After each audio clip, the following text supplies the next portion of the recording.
Hello നമസ്കാരം. ഏറ്റവും പുതിയ സിനിമാ വിശേഷങ്ങളുമായി പുതിയൊരു വീഡിയോയിലേക്ക് എല്ലാവർക്കും സ്വാഗതം. ഇക്കഴിഞ്ഞ ജൂൺ മാസത്തിൽ തിയേറ്ററിലെത്തിയ മലയാള സിനിമകൾക്കൊന്നും തന്നെ വേണ്ടത്ര വിജയം വരിക്കാനായില്ലെങ്കിലും രണ്ട് അന്യഭാഷാ ചിത്രങ്ങൾ മിന്നും വിജയം കേരളം ഉൾപ്പെടെ നേടിയെടുത്തിട്ടുണ്ട്.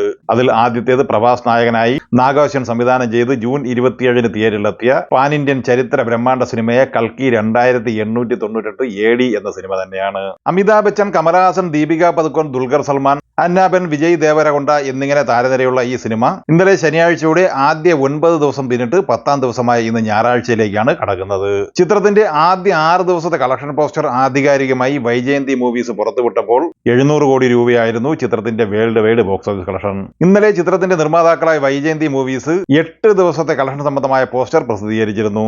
ഔദ്യോഗിക കണക്കനുസരിച്ച് ഈ ചിത്രം ലോകമെമ്പാടുമായി 800 കോടി രൂപയ്ക്ക് മുകളിലാണ് കളക്ട് ചെയ്തിട്ടുള്ളത്. 600 കോടി ബഡ്ജറ്റുള്ള ഈ സിനിമയുടെ തിയേറ്റർ റൈറ്റ്സ് വിറ്റഴിക്കപ്പെട്ടത് 375 കോടി രൂപയ്ക്കാണ്. അങ്ങനെ നോക്കുമ്പോൾ ഈ ചിത്രം വേൾഡ് വൈഡ് ബോക്സ് ഓഫീസ് കളക്ഷനായി തിയേറ്റർ വിജയം നേടിയെടുക്കേണ്ടത് 750 കോടി രൂപയാണ്. നിലവിൽ തിയേറ്ററിൽ വൻ വിജയം നേടിയെടുത്തിരിക്കുന്നു എന്ന് തന്നെയാണ് ഔദ്യോഗിക റിപ്പോർട്ട് പ്രകാരം മനസ്സിലാക്കാനാവുന്നത്. അതേസമയം ട്രാക്കർമാർ പുറത്തുവിടുന്ന റിപ്പോർട്ടുകൾ പ്രകാരവും ഈ ചിത്രം 750 കോടിയോളം രൂപ കളക്ട് ചെയ്തിട്ടുണ്ട്. അതുകൊണ്ട് തന്നെ കൽക്കി 2898 AD എന്ന സിനിമ ക്ലീൻ ഹിറ്റ് വിജയം നിലവിൽ നേടിയെടുത്തിരിക്കുകയാണ്. ഇനി ദുൽഖർ സൽമാന്റെ വേഫെയർ ഫിലിംസ് വിതരണം ഏറ്റെടുത്തിരിക്കുന്ന ഈ ചിത്രത്തിന്റെ കേരള ബോക്സ് ഓഫീസ് കളക്ഷനിലേക്ക് വന്നാൽ ആദ്യ 7 ദിവസം കൊണ്ട് 17 കോടി 50 ലക്ഷം കളക്ട് ചെയ്ത ഈ സിനിമ 8ാം ദിവസമായ ഇന്നലെ വെള്ളിയാഴ്ച കേരള കളക്ഷനായി നേടിയെടുത്തത് 1 കോടി 20 ലക്ഷം രൂപയായിരുന്നു. 8 ദിവസം കൊണ്ട് 18 കോടി 70 ലക്ഷം സ്വന്തമാക്കിയ ഈ സിനിമയുടെ 9ാം ദിവസമായി ഇന്നലെ ശനിയാഴ്ചയിലെ കേരള കളക്ഷൻ പ്രതീക്ഷിക്കുന്നത് 1 കോടി 80 ലക്ഷത്തോളം രൂപയാണ്. അങ്ങനെ ആദ്യ 9 ദിവസം കൊണ്ട് ഈ ചിത്രം കേരള ഗ്രോസ് കളക്ഷനായി നേടിയെടുത്തിരിക്കുന്നത് 20 കോടി 50 ലക്ഷത്തിന് മുകളിലാണ്. കേവലം 5 കോടി രൂപയ്ക്ക് കേരള തിയേറ്റർ റൈറ്റ്സ് സ്വന്തമാക്കിയ വേഫെയർ ഫിലിംസിന് നിലവിൽ 10 കോടിക്കടുത്ത് ഷെയർ കളക്ഷൻ ലഭിച്ചിരിക്കുകയാണ്. നിലവിൽ വമ്പൻ ലാഭവും വിജയവുമാണ് കൽക്കി 2898 AD എന്ന ഈ സിനിമ നിർമ്മാതാക്കൾക്കും വിതരണക്കാർക്കും നേടിക്കൊടുത്തിട്ടുള്ളത്.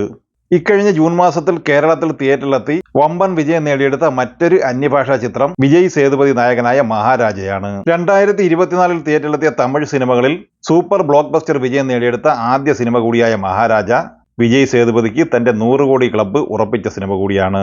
ചിത്രം കേരളത്തിൽ 7 കോടിക്ക് മുകളിൽ കളക്ഷൻ നേടിയെടുത്തപ്പോൾ ലോകമെമ്പാടുമായി ഈ ചിത്രം നേടിയെടുത്തത് 110 കോടിക്ക് മുകളിൽ കളക്ഷനാണ്. കേവലം 20 കോടി ബഡ്ജറ്റ് മാത്രമുള്ള ഈ സിനിമ വമ്പൻ ലാഭമാണ് നിലവിൽ നേടിയെടുത്തിരിക്കുന്നത്. ഇന്നലെ ജൂലൈ 6 ശനിയാഴ്ച ഒരു മലയാള ചിത്രത്തിന്റെ റിലീസിംഗ് ഉണ്ടായിരുന്നു. മുരളി ഗോപി, ഇന്ദ്രൻസ് എന്നിവർ പ്രധാന താരങ്ങളാകുന്ന കനകരാജ്യം എന്ന സിനിമയാണ് ഇന്നലെ ശനിയാഴ്ച തിയേറ്ററിലെത്തിയത്. വിനായക അജിത്ത് നിർമ്മിച്ചിരിക്കുന്ന ഈ സിനിമ തിരക്കഥ എഴുതി സംവിധാനം ചെയ്തിരിക്കുന്നത് സാഗർ ആണ്.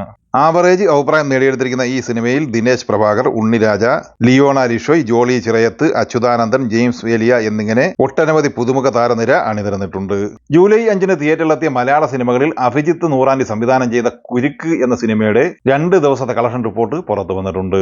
അനിൽ ആന്റോ, ബാലാജി ശർമ്മ, കൊല്ലം തുളസി, പ്രീത പ്രദീപ്, അസീം ഇബ്രാഹിം എന്നിങ്ങനെ താരനിരയുള്ള ഈ സിനിമ അത്യാവശ്യം നല്ല അഭിപ്രായമാണ് നേടിയെടുത്തിട്ടുള്ളത്. മികച്ച ഒരു ക്രൈം ഇൻവെസ്റ്റിഗേഷൻ സിനിമ എന്നാണ് പൊതുവെ അഭിപ്രായം വന്നിട്ടുള്ളത്. ചിത്രം ആദ്യ 2 ദിവസം കൊണ്ട് 17 ലക്ഷം രൂപയാണ് കളക്ട് ചെയ്തിട്ടുള്ളത്. കൂടുതൽ സിനിമകളുടെ കളക്ഷൻ റിപ്പോർട്ടുകൾ വരുന്നതനുസരിച്ച് റിപ്പോർട്ട് ചെയ്യുന്നതായിരിക്കും. ഈ സിനിമകളെക്കുറിച്ചും വീഡിയോ സംബന്ധമായും നിങ്ങളുടെ അഭിപ്രായങ്ങൾ കമന്റായി പറയുക.